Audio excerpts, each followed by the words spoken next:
Hello everyone, welcome to Ocean Interaction, your go-to channel for all things game and game development. Today, we're delving deep into the world of Unreal Engine to explore a fundamental concept, integer variables. In the last video, we discussed what variables are. If you haven't watched that video yet, go and watch it first to understand what variables are. So, what exactly is an integer variable in Unreal Engine? And why is it so crucial in game development? Let's break it down. An integer variable, often referred to as an int, is a data type used to store whole numbers. It can handle both positive and negative whole numbers, representing a broad range of game elements, such as health portions, ammunition counts, points, and much more. Examples of integer values include 0, 1, 15, -10. Let's head to Unreal Engine and explore how we can utilize the integer variable in both Blueprints and C++. The Blueprint section is divided into three parts. The first part demonstrates how to create integer variables. The second part illustrates how to use and modify these variables. The third part covers the different properties available to modify the behavior of the integer variable. In the first part, let me demonstrate how to create an integer variable. Within the blueprint, navigate to the Variable section. If, for some reason, you can't locate this option in the Blueprint tab,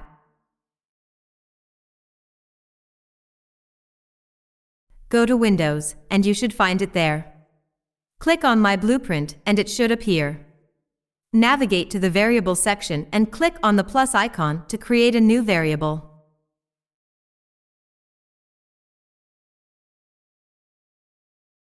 Name it Health.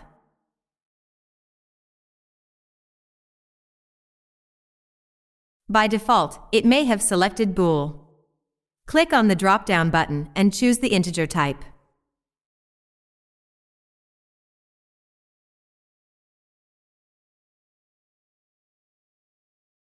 If you've just selected the integer type, you won't see this default value because it needs to be compiled first to set this default value. In the second part, let me show you how to use and modify the integer variable. I want to demonstrate how you can retrieve and set the value. Retrieving the value is essential if you intend to use this value in your game logic. Setting the value allows you to change the variable's value. To retrieve the value, drag the variable into the event graph. You'll see two options, Get and Set. Get provides the value, allowing you to use it wherever needed. Selecting Set permits you to modify the value of the variable. These are the two ways to use and alter the variable's value.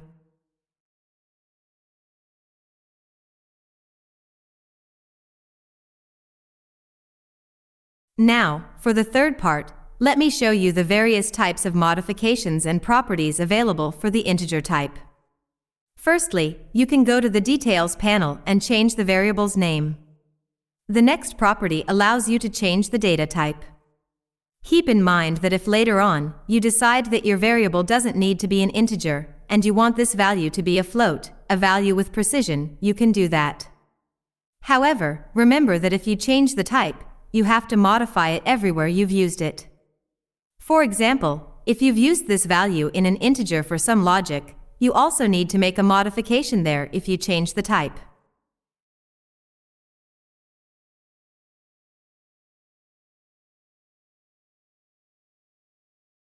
The next property is the description. Whatever you write in this description will appear as a tooltip. Let me demonstrate.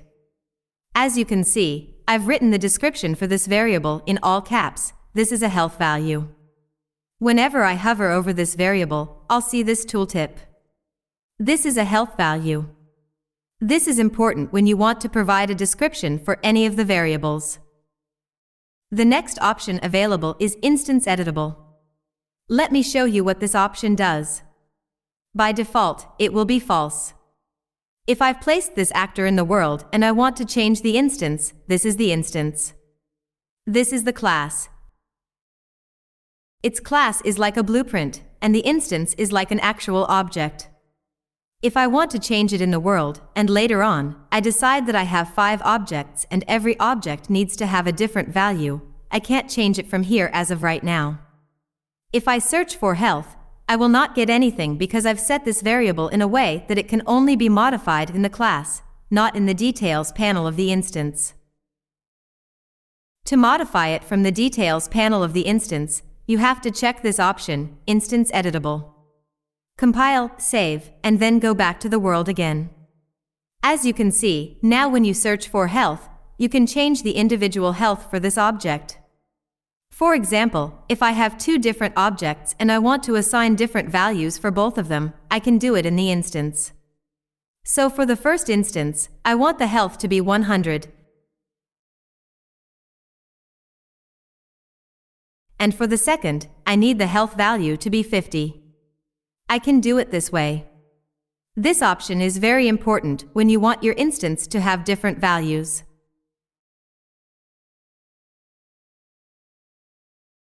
The next option we have is Blueprint Read-Only.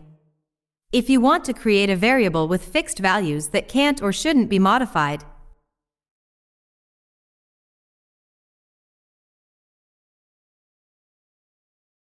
you can check this option, and you can only change the value of this variable in the default section.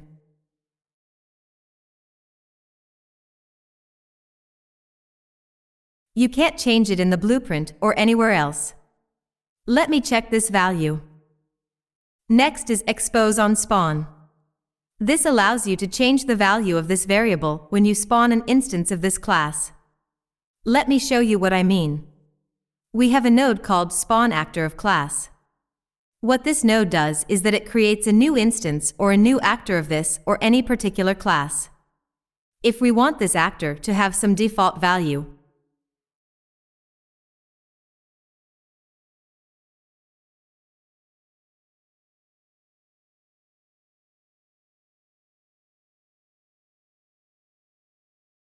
we can assign it by checking this option, Expose on Spawn.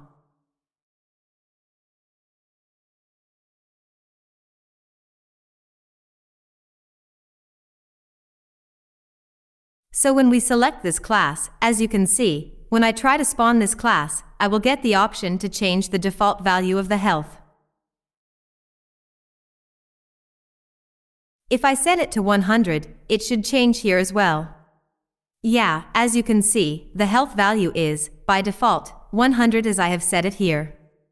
But if I want this new object to have a different health value, I can change it from here, and it will change in the newly created object.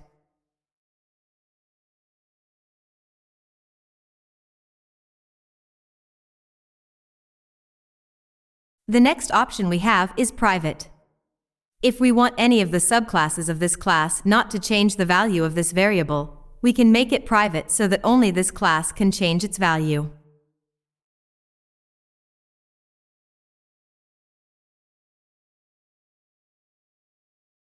Next, we have Expose to Cinematics. If you want to use this variable in some cinematic cutscene, you can check this option, and you can change this value from the sequencer. Next, we have a category. The category is useful if you have, let's say, 100 variables and you want to organize them in a particular way. For example, this health belongs to the player category. You can name it here, and it will create a new category for you and organize this health variable this way. It's essentially used for categorizing the variables. When I select this drop-down option, I get 2 big options to place this variable, because I have created this custom-made player category, and by default, it has a default category. Next, we have slider range. As of right now, I can increase this number as much as I want.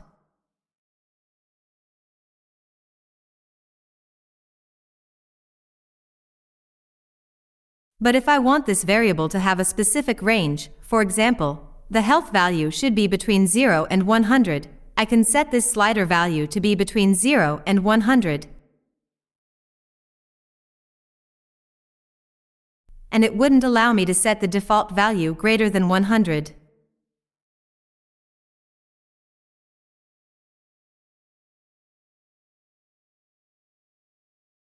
With this slider option, of course, I can always click on this variable and change it to 1000.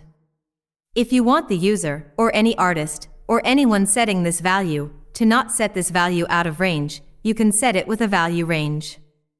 For example, if I set the value range between 1 and 100, it wouldn't let me change the value greater than 100. If I try to set 101, it will just set it to the maximum value. We won't be covering the next few parameters right now.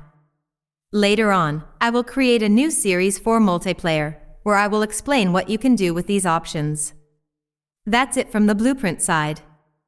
Now, let's shift to the C++ side and see how we can create and use integer-type variables. The C++ section is divided into two parts. In the first part, we will take a look at how to create an integer variable. In the second part, we will understand how to use and modify integer values. Let's start with the first part, which is how to create an integer value. To create an integer-type value, we need to specify its data type, name, and optionally, we can give it a default value. Let me show you how to do it. We can write int and then the name of the variable.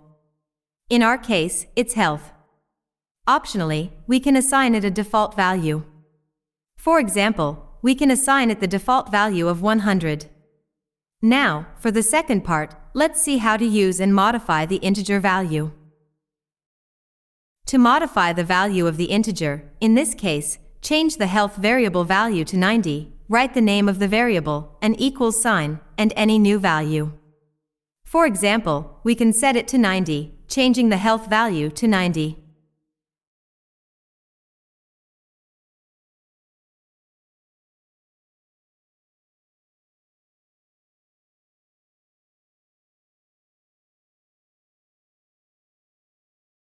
If we want to use this value of the variable, or in this case, the integer type value, we can simply write the name of the variable. The C++ will replace this variable name with its value. So, if I have a new health variable and I want to assign this health value to a new health value, I can just use it this way.